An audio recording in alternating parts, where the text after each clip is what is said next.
Buenas tardes, un gusto estar con ustedes de vuelta un año después. La verdad que pasó muy rápido y vamos a empezar con una presentación. Solo voy a recuperar aquí un momentito en la que la subo y le doy formato de presentación. Un segundito, ahí va a estar. Entonces, vamos a empezar con la presentación de perspectiva del año 2024. La verdad que seguramente más de algunos de ustedes nos han venido siguiendo en estas charlas de Promérica los últimos años y hemos venido contando una historia. Eh, la historia, la verdad que es positiva.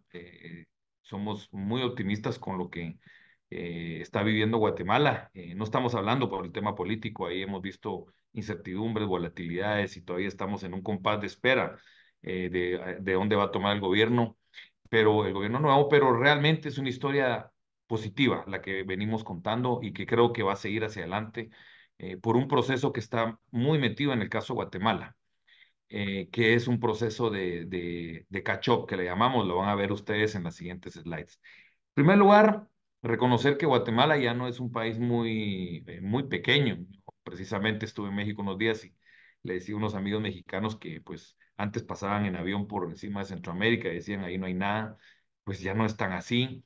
Guatemala es una economía de 102.000 millones de dólares para el cierre de 2023, de los cuales hay que sumarle 20.000 millones de dólares, que son las remesas. Las remesas, para los que no, bueno, no son doctos en materia económica, las remesas no son parte del PIB de Guatemala, porque el PIB de Guatemala, el concepto del PIB es el Producto Interno Bruto, o sea, lo que se produce internamente, y las remesas no se producen en Guatemala, pero sí son parte del ingreso nacional, porque lo reciben las personas, las familias, y es un ingreso que es nacional. Entonces, al PIB le tenemos que sumar el ingreso que viene de las remesas, y entonces el ingreso nacional bruto de Guatemala es de 122.000 millones de dólares.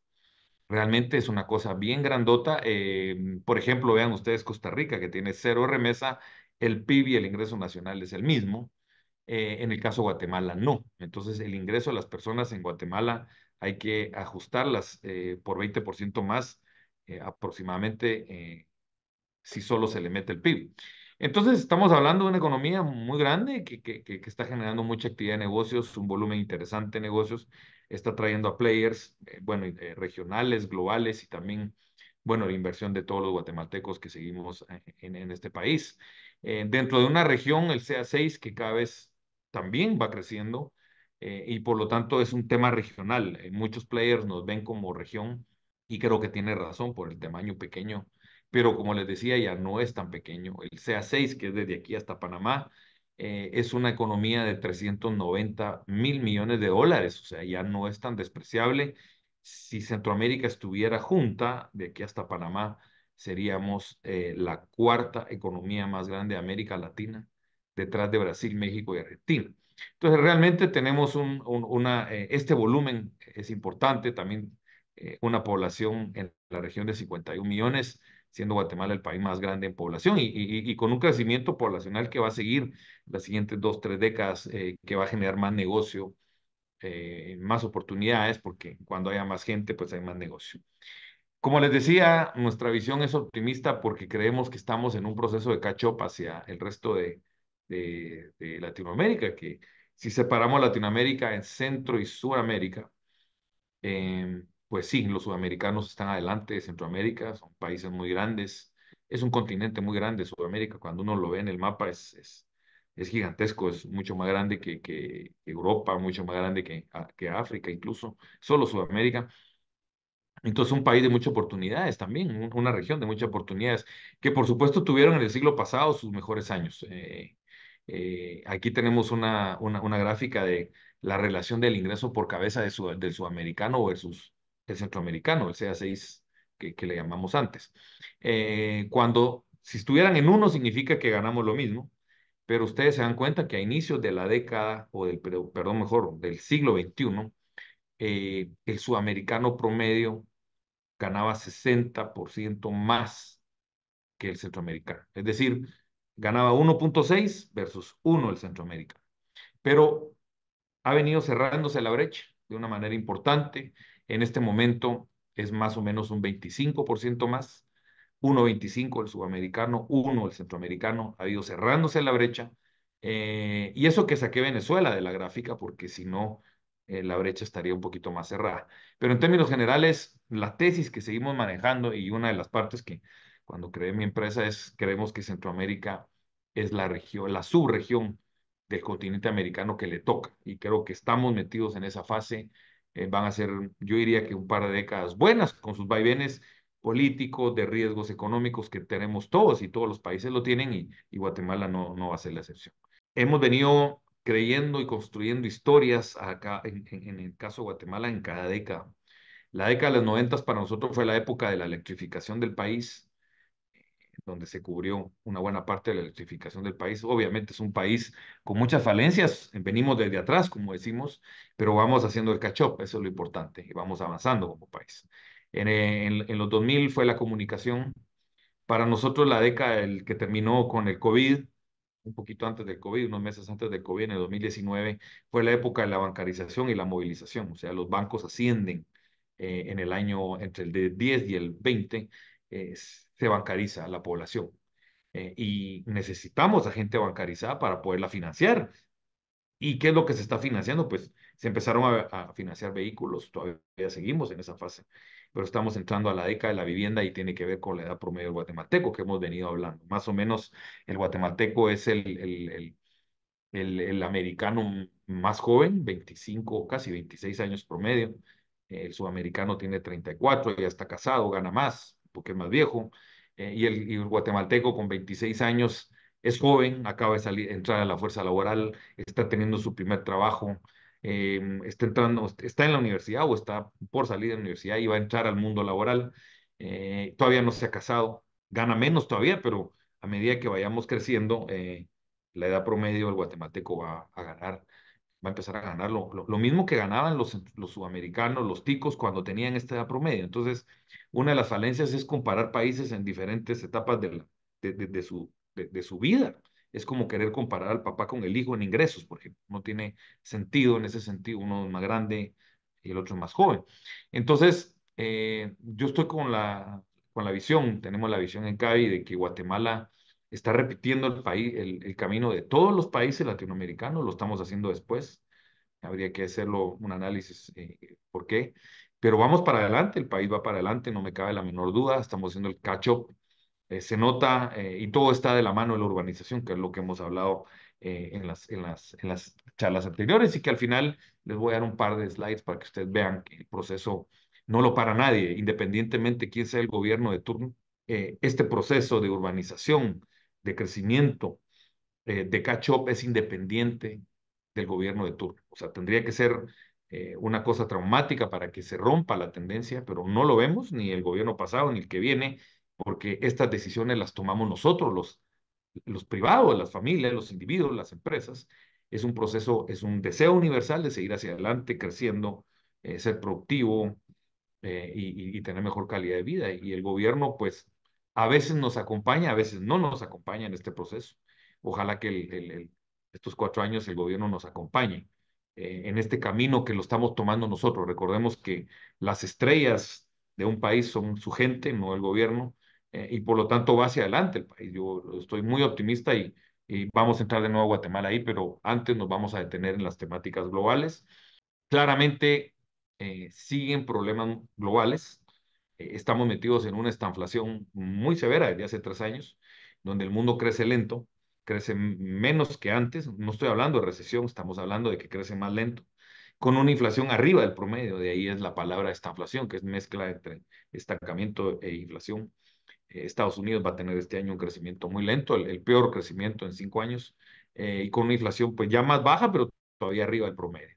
Estamos metidos en una crisis de deuda de Estados Unidos muy preocupante, que va a tener coletazos y que está teniendo coletazos en el tema de las tasas a nivel mundial y que definitivamente en Guatemala nos va a afectar, pero la buena noticia de Guatemala es que nosotros tenemos una historia propia que contar, que es este proceso de la urbanización, que no son pocos los países, de hecho, solo hay 2 países que lo pueden contar en Latinoamérica, es Guatemala y Honduras, que va adelantito nosotros en el proceso de urbanización, y los demás no la pueden contar porque ya lo hicieron, ya lo hicieron.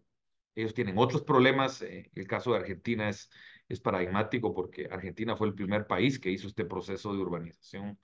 Fue hace 100 años, cuando Argentina era el país más rico del mundo y ahorita, bueno, la llegada de Milei y sus discursos no está diciendo mentiras cuando dicen que Argentina era una potencia mundial. Era cierto, era el número uno a nivel mundial en ingresos por cabeza y ha venido en un declive de 70, 80 años.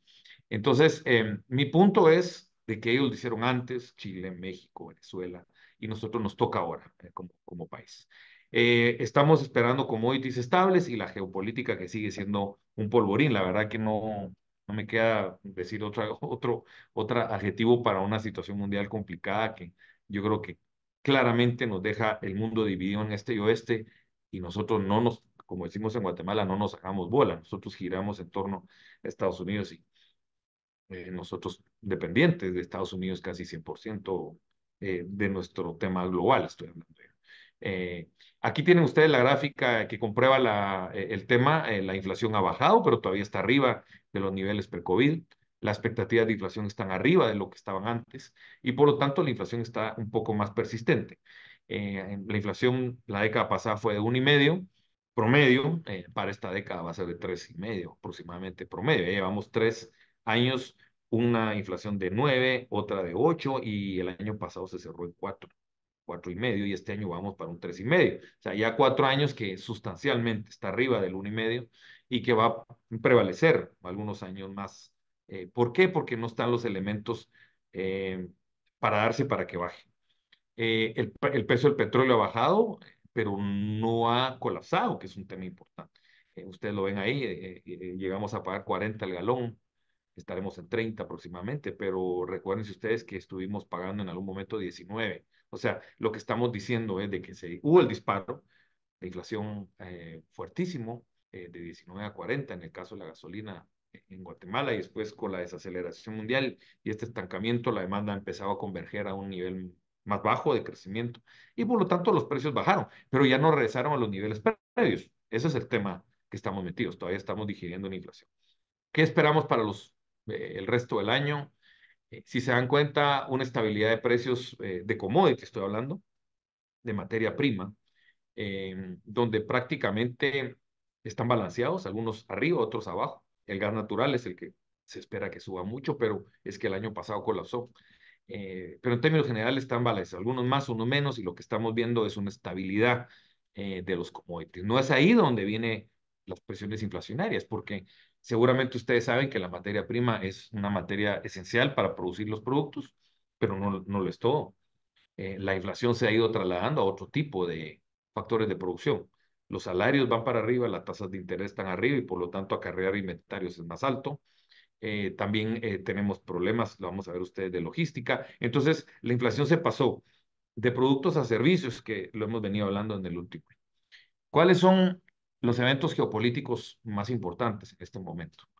No me cabe duda de que las elecciones de Estados Unidos son por mucho el elemento más importante geopolítico del mundo este año 2024. ¿Por qué no es una elección de Estados Unidos, como le podría decir yo, como las que los que somos más viejos nos recordamos de que pues realmente si quedaba Bush o Clinton eran prácticamente los mismos, algunos giros pequeñitos, mientras que hoy la polarización que está viviendo Estados Unidos y las tensiones políticas ideológicas están en un nivel récord.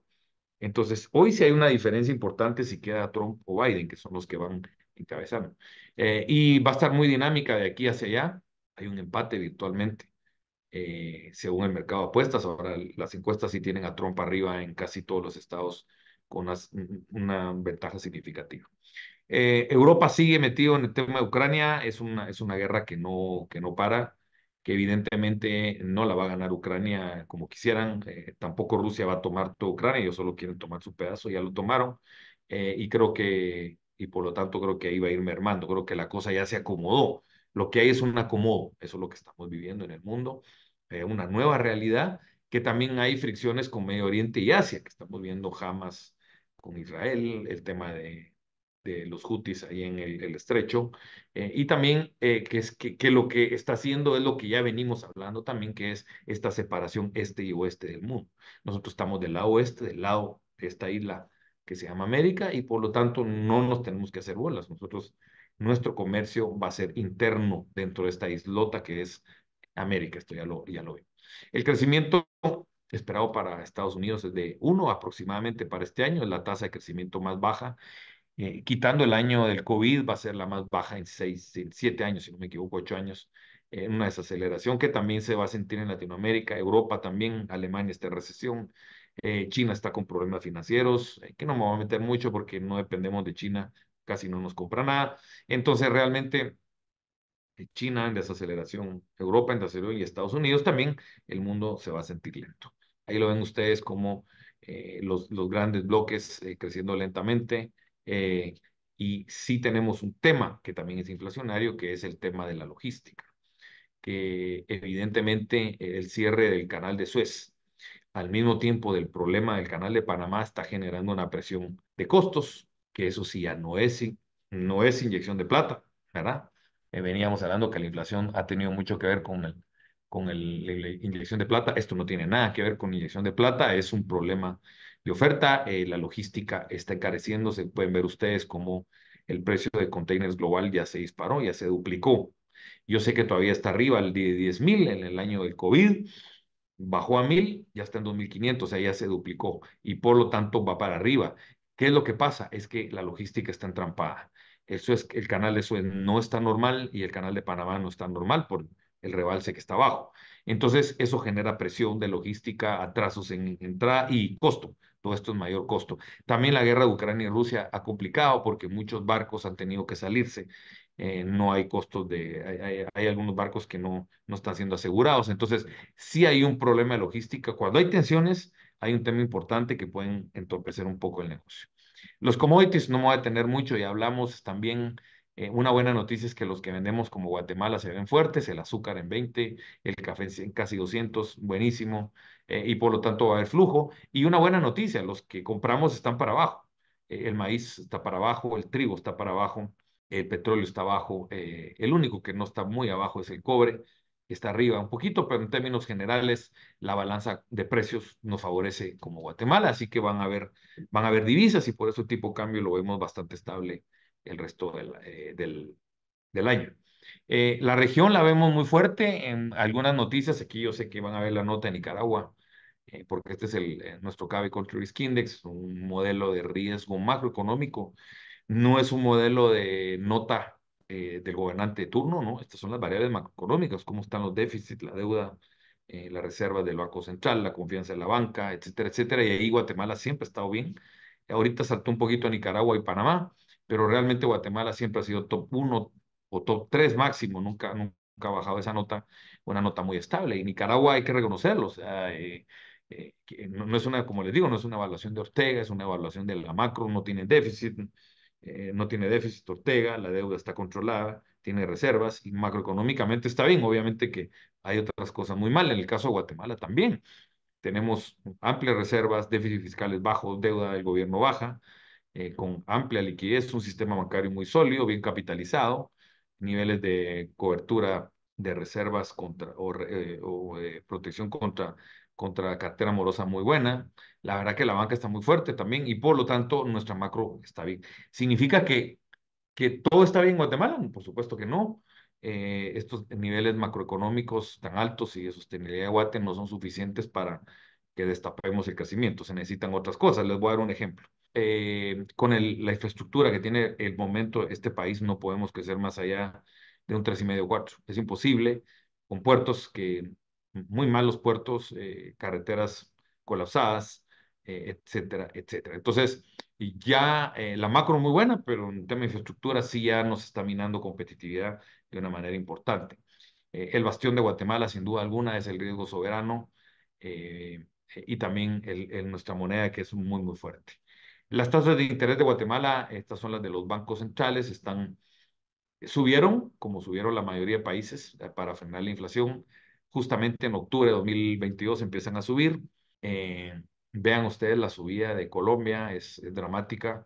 subió de 1 a 13, y la tasa activa promedio ponderado en Colombia se disparó 10 puntos. O sea, la gente, su cuota se le disparó, se endeudaban a 9% para un vehículo, hoy es 19%, hipotecas iguales. En Guatemala, estoy hablando de esto porque en Guatemala las tasas prácticamente no se han movido, pero yo creo que se tiene que mover un poco, pues porque al final del día partimos de un 1,75 y ahorita ya está en 5,25, o sea, una subida de 3,50, pues algo tiene que trasladarse el consumidor final en un movimiento donde todos han subido las tasas a nivel mundial, y Guate por este oasis macroeconómico, pero creo que en algún momento esto va a subir porque si no, pues resulta más atractivo ir a colocar el dinero, por ejemplo, México. Miren ustedes, México está en 11,25 a la tasa, un país muy fuerte, gozando de nearshoring. Entonces, eso se llama arbitraje de tasas, y por eso lo que está pasando en Honduras, teniendo una tasa de interés de 3% al empira, está minando la confianza macroeconómica en Honduras, porque yo voy a ir a poner mi dinero en Honduras a 3% al empira cuando la Reserva Federal me ofrece 5,25 en dólares. Entonces, obviamente es una tasa no técnica, es política, es ideológica, pero está causando un estrago en Honduras. Estamos todavía viviendo una desaceleración de la confianza del consumidor, claramente. Yo sé que hay entusiasmo en la economía, pero la gente se queja porque el tema de precios sí le pegó y todavía no ha terminado de cuajar. No ha terminado de cuajar, todo ha subido de precio.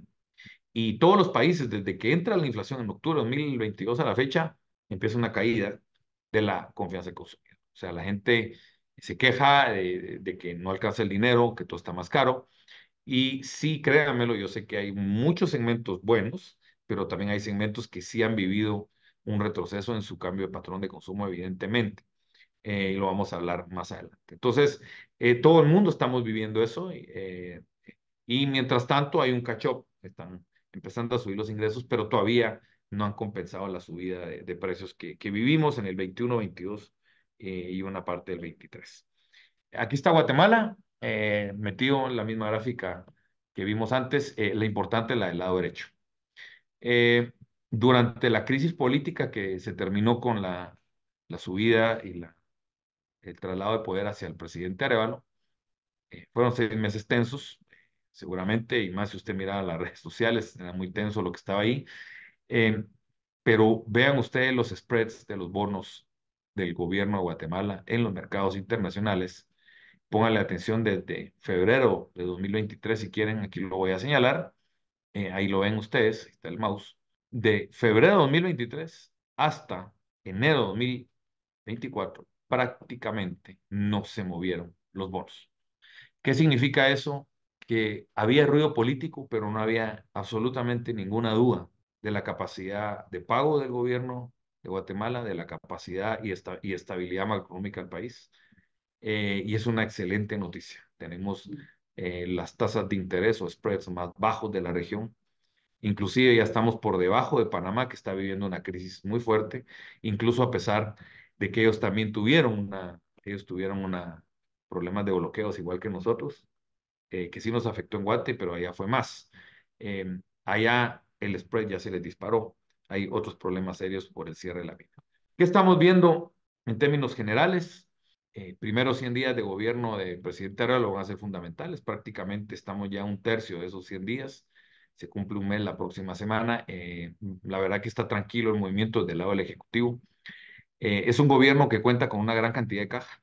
Nunca nadie en la historia de Guatemala reciente, en la postdemocracia, un gobierno había entrado con cerca de 10,000 millones de quetzales de exceso de caja que están depositados en el Banco Central. O sea, aquellas quejas de los que nos recordamos cómo eran cuando entraba otro gobierno y salía el otro, se quejaba de que les dejaba una deuda revolvente, que no había nada de caja ni para pagar salario. Eso no existe ahorita.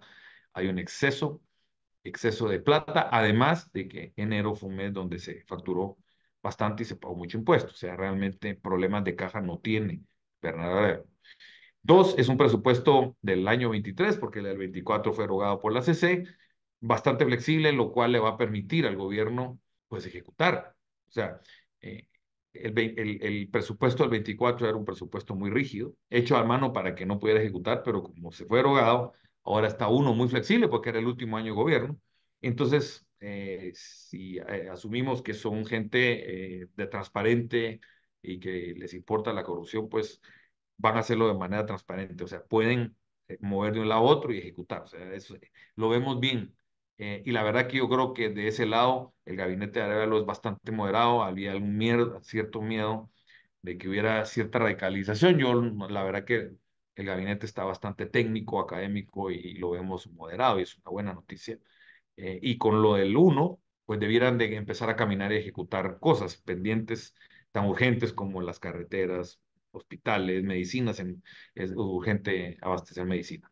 Entonces yo la verdad que vemos bastante bien esto, obviamente que nos tenemos que formar una idea más grande cuando pasen los 100 días para dónde va el Ejecutivo.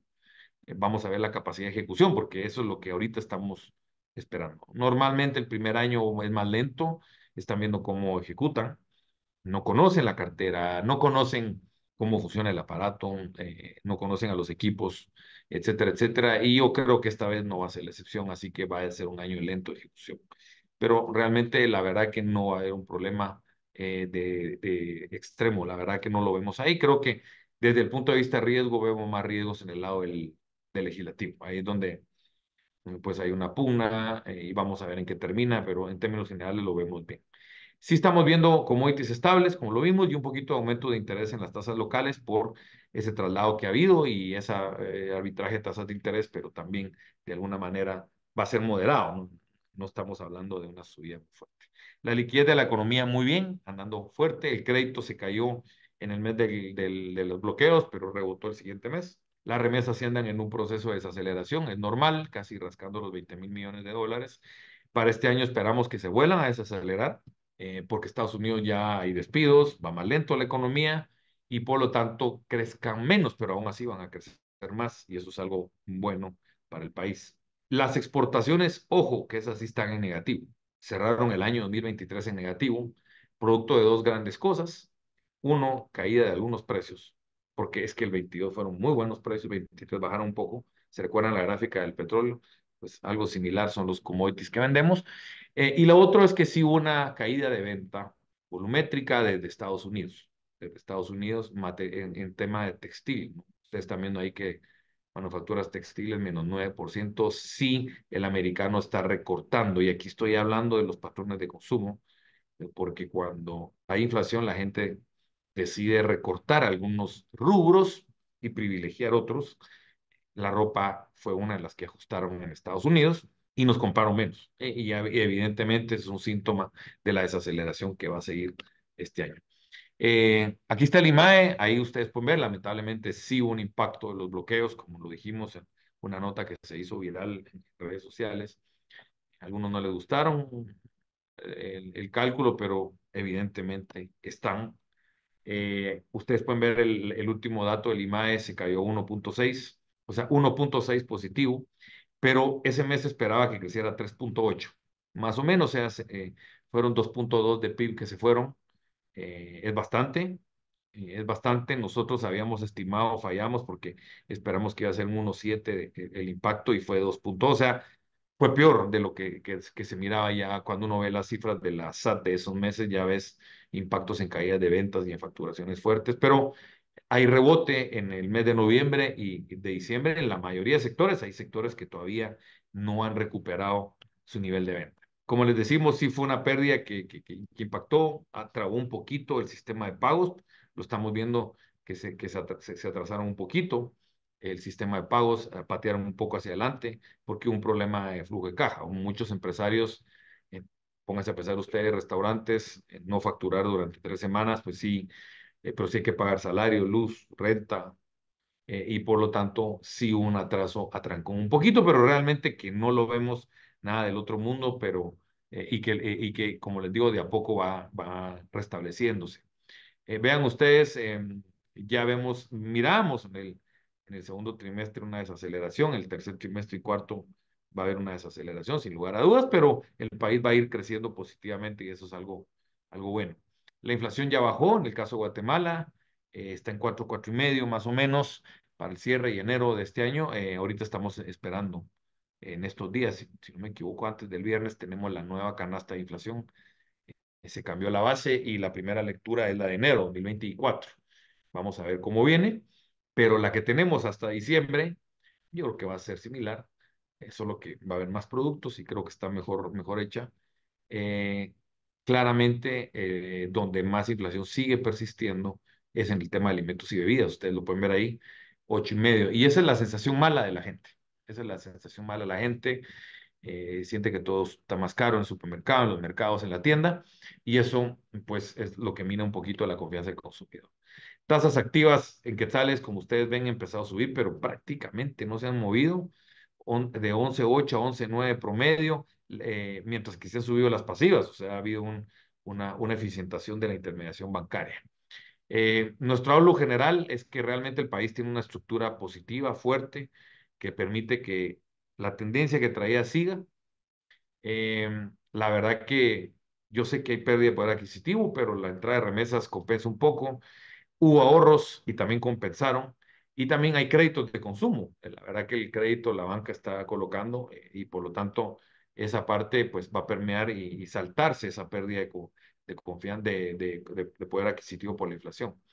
Eh, las tendencias y oportunidades de largo plazo que tiene Guatemala y que vamos a hablar más adelante en la última parte de la presentación, no me cabe la menor duda que están presentes. O sea, nosotros no vamos a alterar. Éramos optimistas con el gobierno anterior por lo que ya hablamos, el país quiere crecer, las ciudades están creciendo, estamos invirtiendo en el país y ahorita con este gobierno, que es de otro corte, también estamos optimistas, o sea, no es ideológico nuestra posición, sino que es técnica y estamos viendo las oportunidades día a día. La verdad que ustedes lo van a ver en estas últimas cómo se está desarrollando. Evidentemente, sí hay unos patrones de consumo importantes que están cambiando en el tema de financiamiento, miren ustedes, vivienda y vehículos volando, hay una confianza. ¿Por qué? Porque la gente esa parte no la ha dejado de solicitar. Eh, Vehículos, motos creciendo realmente porque hay dinero y hay tasas favorables y hay disponibilidad. Y eso tiene que ver con los tres movimientos, ya lo hemos hablado, repartido, pero aquí está en una misma gráfica, tres cosas que están convergiendo al mismo tiempo en el país. El bono demográfico, entrando a los 26 años, que es la edad de trabajo, que empiezan a ganar plata y a gastar, preparándose para la edad de casamiento, que es que la vamos a ver allá por el año 28 o 30. Ahí es donde el guatemalteco promedio tiene edad de casamiento y ahí la cosa se va a mover más rápido. Y también la transición rural-urbano, del país menos urbano del hemisferio tal, con una tasa 58, vamos a hacer el cachopa 80, que es el promedio latinoamericano. Miren, la verdad que nosotros venimos hablando desde hace 6 años de esto, pero, y yo sé que cansa a veces, para lo que nos han oído varias veces, pero vayan a otra ciudad del país, que no hayan ido en 3 años, y véanlo por sus propios ojos, y ustedes van a ver cosas impresionantes de cómo está creciendo Shela, cómo está creciendo Cobán, cómo está creciendo Reumasate, cómo está creciendo Puerto Barrios. Hay una inversión gigantesca del sector privado en todo, bancos, supermercados, tiendas, centros comerciales, lo que ustedes quieran, y es una inversión que no va a parar, porque estamos en 58 todavía y tenemos que llegar a 80. Estos son 20 años donde obviamente que van a haber ciclos a la baja, después ciclos al alza, pero lo importante, la tendencia a largo plazo, esa está intacta. Y el tema de nearshoring, que no lo estamos aprovechando porque no tenemos los puertos y las carreteras, pero está entrando, pero no como quisiéramos. Los ticos nos llevan la ventaja y para qué hablar México, México es otra cosa. México es el país más beneficiado de este rompimiento del mundo, pues ahí está entrando la cantidad de dinero que ustedes quieran. La población va a ir creciendo, aquí está la edad promedio del guatemalteco, la más joven, y ahí va a ir creciendo a lo largo del tiempo a medida que nos urbanicemos, que aquí está el dato de la urbanización. Estamos en 58, Latinoamérica ya está en 80, y vamos hacia allá, todo lo confirma esta parte, y el urbano va a tener menos hijos, y al tener menos hijos la edad promedio sube, es así la dinámica de la sociedad. Claramente la facturación es fuera de la ciudad de Guatemala, estos son el IVA, si no me equivoco. Vean ustedes cómo crece mucho más rápido que dentro de la ciudad de Guatemala. Miren ustedes cómo crece la facturación en Totonicapán, Chiquimula, Verapaz, Alta Verapaz, Progreso. Así que realmente está pasando. El área geográfica es muy importante y tenemos este proceso de urbanización que que nos va a dar mucha oportunidad, como les digo, mucho dinamismo, va a haber mayores ingresos para las personas, la gente va a mejorar su calidad de vida, los indicadores sociales van a subir y lo vamos a ver en los siguientes 15 años. Vean ustedes cómo todavía hay que cubrir mucha parte del país. Obviamente que el departamento de Guatemala es el que más está cubierto por retailers. Esto que están viendo es la penetración de los retailers eh, por departamento. Y Guatemala, pues sí, está bien, pero vean ustedes, Quiché, Paz Huevo y esos van a ir subiendo en los próximos 15 20 años. Tal vez Quiché nunca va a alcanzar a Guatemala, pero pasar de 20 a 40, por ejemplo, en 15 años es muy factible. Y detrás de esa, pasar de 20 a 40, hay muchos metros de construcción, muchas oportunidades de negocios y mucho dinamismo y empleo que genera esa bolita de nieve positiva que es el país. Entonces, eh, por tema de tiempo, voy cerrando la presentación. La verdad que, como les digo, venimos contando la historia del optimismo de Guatemala. Yo creo que ustedes en sus empresas lo están viviendo. Han sido años muy buenos. Yo creo que este año pues, se va a desacelerar un poco, pero es normal por lo que está viviendo el mundo. El país va para adelante. Hay que seguir aprovechando las oportunidades. Esperemos que el gobierno de turno, el presidente Arevalo, nos acompañe con las inversiones públicas necesarias, que son carreteras. Necesitamos, o sea, ya el país ya no necesita un anillo periférico en la ciudad de Guatemala, ya necesita un anillo periférico en las 12 ciudades que necesita el país, que está ya el país. ¿Y cómo conectar esas ciudades? Necesitamos mejores puertos, mejores aeropuertos, mejores hospitales. Y yo creo que si se dedica a eso, yo creo que lo que hablamos puede ser mucho mejor de lo que hablamos en esta presentación. Entonces, mensaje optimista, como les digo, dentro de un panorama que obviamente que vamos a tener vaivenes y probablemente este año sea un año de desaceleración, pero la verdad que no vemos ningún riesgo de recesión en el caso de Guatemala. Vemos muy fuerte los fundamentos de la economía y creo que las oportunidades tenemos que hacer. Vamos a pasar a preguntas, vamos a dedicarle unos minutos a la revisión de las preguntas. Si me dejan, si me dejan aquí, voy a meterme a las preguntas. Aquí hay algunas, si la inflación bajó durante el año 23, pero los precios siguen altos, ¿cómo explicar eso? Sí, que baje la inflación no significa que bajen los precios. Es un tema bien importante. La inflación es la velocidad a la que sube. Lo que pasó es que bajó la velocidad a la que suben. O sea, siguen subiendo, pero a un ritmo más lento. Y por eso los precios, el nivel de precios no va a bajar. ¿Cuál es su expectativa sobre la tasa de salida en Guatemala? Yo creo que va a seguir en 5.25, por lo menos el primer semestre del año 2024. ¿Aún se persigue riesgo de default en El Salvador? Ya no, ya no. La verdad que ha bajado el riesgo país de El Salvador, ha pagado los bonos el presidente Bukele, pero sí hay un problema de sobreendeudamiento que no le entra. Entonces sí hay un problema todavía ahí que puede aparecer en el futuro si no es que le entran de una manera más técnica y más concreta. Buenas noches. Perspectiva de tipo cambio para el primer trimestre. Estabilidad es un primer semestre. De aquí hasta mayo siempre hay una apreciación que la hemos vivido en las últimas semanas. Eh, es porque entra mucho dólar de las exportaciones de café, azúcar, banano. Entonces, estacionalmente, y en mayo empieza la compra de dólares eh, para abastecerse del bono 14 y las compras de fin de año. Entonces, es normal, estamos viendo un movimiento muy normal. Si México recibe tanta inversión extranjera, ¿por qué las tasas de interés en pesos están tan altas? Es una muy buena pregunta. Yo personalmente creo que hay un problema miren, la banca mexicana no es de la calidad de la banca guatemalteca. O sea, la banca guatemalteca es extremadamente profundo. Si ustedes ven, por ejemplo, los activos de la banca guatemalteca en relación al PIB, estamos llegando ya a 75-80, más o menos. En México andará en 40, o sea, no es una banca, o sea, yo sé que en volumen es más grande que Guate, pero tenés que verlo en relación a la economía. Es una banca no tan profunda, no tan bien, no es tan abierta y por lo tanto tiene esos problemas de mercado. No hay mucha competencia, entonces tienen ese problema porque inflación más alta no la tienen, ya tienen la misma inflación que Guate.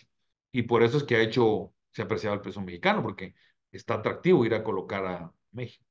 ¿Cuánto cree que puede bajar la tasa líder o la Fed en el 24? La Fed yo creo que no va a bajar más de 75 centavos. Yo no la veo por debajo de, está en 5.25, pongámosle 4.25 lo más que la veo abajo. Yo diría que está un poquito arriba, va a estar. Em, lo que pasa es de que la economía gringa está lenta, pero está fuerte en el sentido de que no está cayéndose. No se está cayendo, sigue creciendo. Y entonces, la única forma de bajar las tasas rápidas es si entra una recesión, pero nadie estamos viendo una recesión en Estados Unidos, así que las va a mantener altas y Powell lo dijo la semana pasada, las tasas se van a seguir quedando altas. ¿Cuál es el impacto de las remesas en la economía local y regional y cómo cambia que haya una disminución? Bueno, baja la velocidad, nada más, pero sigue entrando, el volumen va a seguir subiendo a un ritmo más lento y va a dinamizar las economías, van a seguirlas dinamizando. Entonces, la verdad que es muy importante la remesa en el caso de Guatemala, 18, 19 del PIB, de tamaño más o menos, para que ustedes vean, para normalizarlo. En Honduras estamos hablando de 28, en El Salvador 35, 36, Nicaragua es el nuevo, Nicaragua hubo un éxodo importante hace 3 años y ahorita está volando las remesas, creciendo 80, 70 y 60, 3 años seguidos. Entonces sí son muy importantes porque se está yendo mucha gente del norte y no solo de Centroamérica, sino que también de México y de Sudamérica, como ustedes lo saben. Entonces, bueno, por tema tiempo, agradecerles de mi parte la atención. Espero que les haya gustado la presentación y desearles lo mejor en el año. Espero que la información compartida les haya sido valiosa para ustedes y que tengan todos una muy buena noche y desearles lo mejor en este 2024. Muchas gracias.